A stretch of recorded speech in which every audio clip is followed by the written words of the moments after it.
Hello, this is Clarissa Walker, walking through a screencast of my LEAP project number 3. This is the screencast of modeling online critical evaluation strategies. I'll start out by saying that I was particularly intrigued by what I heard. A couple of things had made me think, made me say, and I think I had an aha moment too with the NIU Literacy Conference when instructor Julie Coiro said, quote, "From a reading comprehension perspective, the offline measures are valid in measuring paragraph level comprehension, but they are not valid for measuring whether or not the information is really true in a way that is necessary now that we are online." And it made me think about my in-class practices because I teach in a computer lab. I teach first-year writing in a computer lab. And I really feel that my approach to research in the lab, which actually happens in front of me, has really been anchored in offline comprehension perspectives. And it's very, very interesting to hear that from that quote from that perspective made me think a lot about how I will try to over time make some adjustments. So for right now, I just want to say a little bit about the background for this. There's a segment, a unit where the students and I view together. We have a viewing of Half the Sky. It is a documentary. The complete title is Half the Sky, Turning Oppression into Opportunity for Women Worldwide. And it's something that I do for the past actually a couple of years. It's a very informative and rich documentary. But I've never obviously used it for this purpose. So for the lesson purpose, I think reading critically is appropriate because of the way that I hope that my pedagogy will change. And it's to read critically to discover the governments and organizations that have evidently helped women and girls. And I think in my think aloud and in the lesson, I will really explain what evidence means and how we're in pursuit of evidence beyond the claim. Instead of organizations that merely claim to help women and girls, that we are in this research exercise in pursuit of types of evidence. So the challenge is, how do different organizations and governments claim to effectively protect women and girls worldwide? So the students are aware of the goals of the exercise, and I will explain because I am interested also in metacognition and making students aware of what we're doing so that they can do their monitoring as we do this work, measuring the web content for relevance, how it fits what we are looking for. We're looking for evidence and types of evidence that show the legitimacy of these different programs. Accuracy, kind of like a watchdog perspective, the accuracy of the information, and of course wanting to be sure that the claims are in accord with reality, and then the reliability, the source, if it's an NGO that someone just started yesterday or if it's the United Nations. And of course, understanding that even the United Nations can make a mistake on their website, so the accuracy is still relevant, even if the reliability is good. And of course, perspective.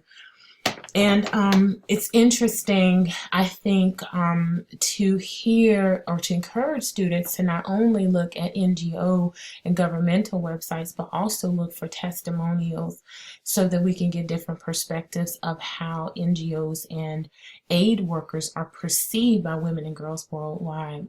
So here I have put together, although it's not necessarily something that goes here, but I thought it was useful to include the search results so that I can have a conversation with the students about the context clues that are found even here in the URLs. It's something that I won't have a conversation, but just kind of talking through it aloud, think aloud with them about it, because I think at this level they are aware that ORG is org, and but maybe there are a couple people who don't know that, and so it gives me an opportunity to just talk through why we would make, who qualifies for a click, who qualifies for a click. So as I said before, with regard to the anchor text, the first thing that we will do is, as a class, as I always do, is we'll view Half the Sky, Turning Oppression into Opportunity for Women Worldwide. And Half the Sky's website is here. The documentary is very long, but it's wonderful, and students, even when I don't play the whole documentary, they go home and watch it on Netflix. But this is a very vibrant, brilliantly colored, wonderful photography, wonderful videography done by journalists, and there's celebrities there. So I like this because there are so many components here that would confirm an automatic legitimacy. Automatically, if Gabrielle Union, if these celebrities say it's real, then it must be real. So it's an opportunity to talk about those things as well. So we would view Half the Sky, and here's a screenshot of that. Here is the United Nations Foundation, which I think would be one of the key places that students would run into when they're researching and looking for evidence about helping women and girls worldwide. And here is the CARE website. And all of these websites are beautifully illustrated. They have wonderful color. Lots of them are very old organizations that have been collecting money to help women for a long time.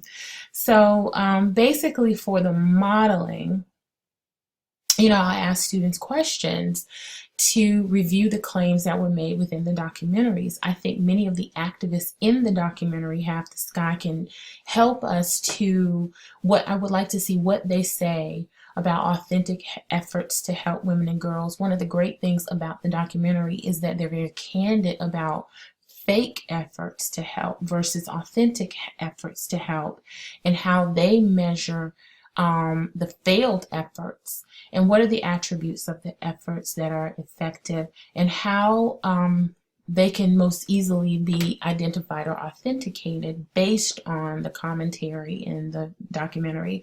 And I just want with this to get some ideas of what the students are thinking with regard to ways to authenticate information, or in this case, ways to authenticate information given to us from these organizations.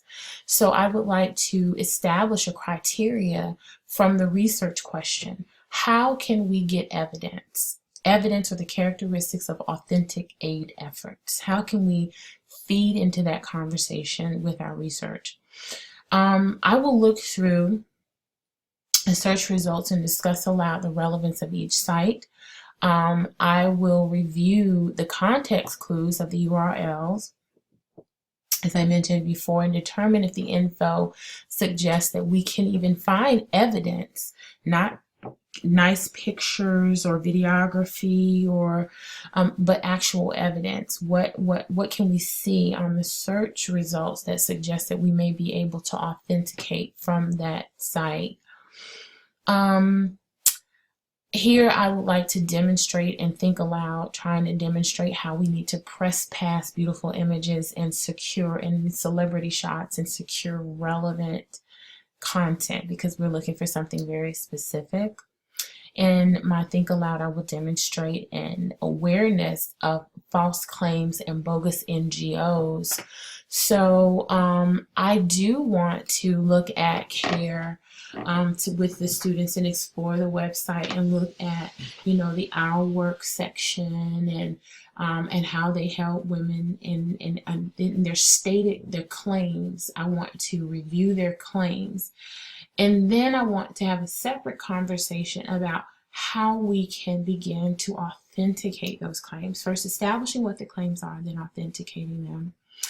Then I will explore very carefully the care.org website, but not finding evidence. I've only found claims.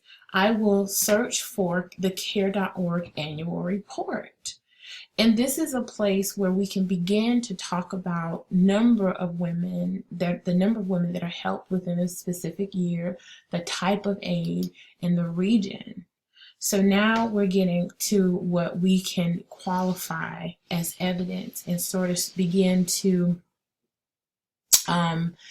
compile data that's going to give us what we actually came in to determine together.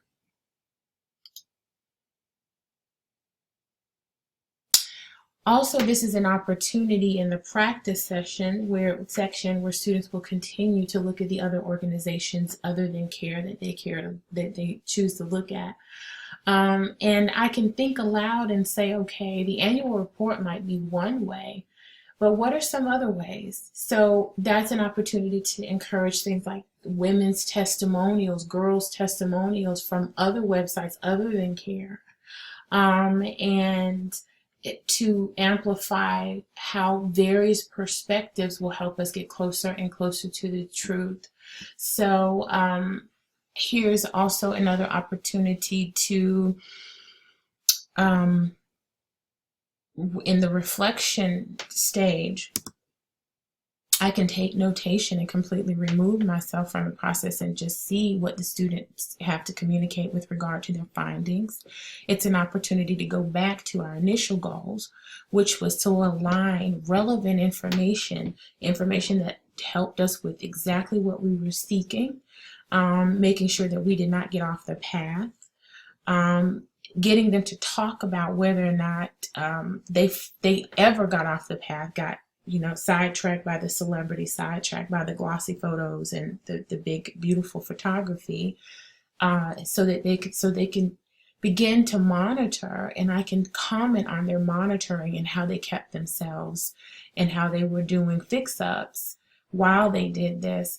The currency of the information, is there a website that it last reported in the 1980s? Well, that's probably an indication of something that we can't really depend on if we're looking for modern efforts.